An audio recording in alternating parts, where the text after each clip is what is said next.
So you have blown up now. We're on the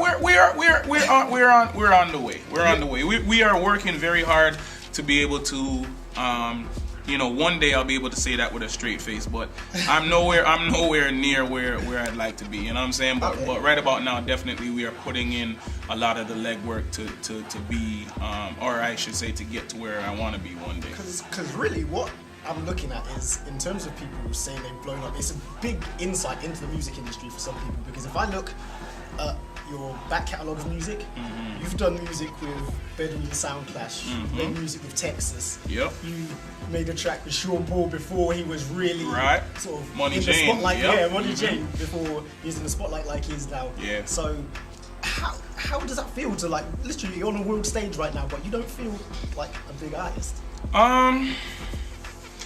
You know what? Like at the end of the day, it's just me and my Pro Tools. You know what I'm saying? Like at the end of the day, and it's funny. Like even when I make music, I literally just trap myself in the studio with just me and all my equipment. You know what I mean? With all my keyboards, with my ASR, with the Pro Tools and all that stuff.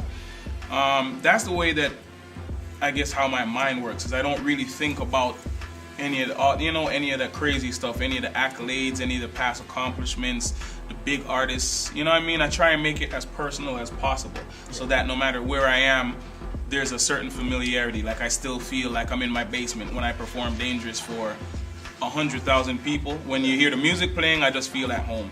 You know what I'm saying? Like if I do something that doesn't feel right to me, or something that doesn't feel natural, then I could see myself saying, oh man, I'm here, I'm doing this and whatever, but I'm just comfortable doing me wherever it is in the world, you know what I'm saying? And I think that's just of how I set it up mentally. And some artists have a problem with that, you know what I'm saying? Because some people, they get thrown into a certain spotlight in a certain place where they've never been before, and all of a sudden they find themselves feeling real out of place and uncomfortable, you know what I'm saying? But I think for me, because the music is always first and foremost what's first on my brain, the transition, it's been cool, you know what I mean? It hasn't really been a big deal.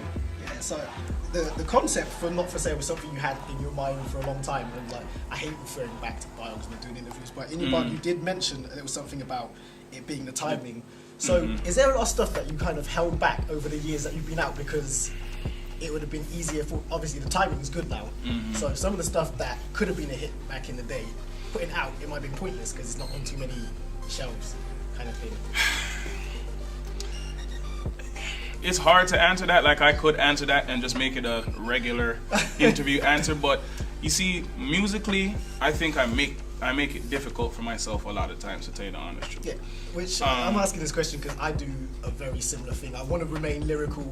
I want to have some substance about what I do, and I don't feel like I can go in the studio and just punch out a bunch of commercial stuff just so I can block right now. The hardest part for me is selecting tunes for an album, because I'm constantly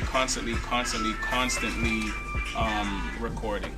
You know what I'm saying? I'm constantly recording, trying to make the best music possible. So, like there's stuff we have in the can of like, stuff that we've done with Timberland. People are like, oh, you gotta put it out. But it's like, for me, if it doesn't fit onto the album, it's no disrespect to Timberland or whatever, but it's like I always have to feel like I'm doing the right thing. The right thing is not always the smartest thing according to some people when it comes to the business, but for me, artistically, I have to be, like I said, I have to feel comfortable about what I'm doing. And when it comes to the whole Not For Sale thing, there some of those joints that we did, are older joints, but most of them are new. Most importantly, just as an album, it has to make sense to me, because I don't want to just ever put together an album that's just a bunch of singles, you know what I mean, or just a bunch of songs that sound good. At the end of the day, it has to come together and really make sense, and has to express what I feel at that time.